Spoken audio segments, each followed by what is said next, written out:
இந்த குழந்தையோட சிரிப்புக்கு பின்னாடி இருக்க காரணம் அன்பு திருநாள். ஒவ்வொரு தீபாவளியுமே சிலருக்கு புது ட்ரெஸ், புது பட்டாசுன்னு ரொம்ப சந்தோஷமாகவே இருப்பாங்க. ஆனால் எங்களுக்கு ஒவ்வொரு தீபாவளியுமே ஒரு புதிய அன்பு கதை தான். அன்பாளரும் சிவம் பண்ணுற இந்த அன்பு திருநாள் இதோட 6வது வருஷத்தை தொட்டு இருக்கு.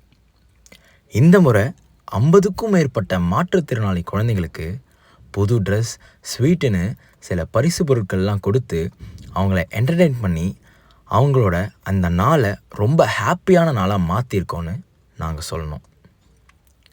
நம்ம பகிர்ந்துன் இலவச உணவகம் மூலமாக 530 நாளுக்கு மேலே சாப்பாடு போட்டாலும் இந்த மாற்றுத்திறனாளி குழந்தைங்க கூட ஒன்றா உட்காந்து சாப்பிட்டு அவங்க பசியை தீர்த்த சந்தோஷம் வேறு எங்கேயுமே கிடைக்காதுங்க.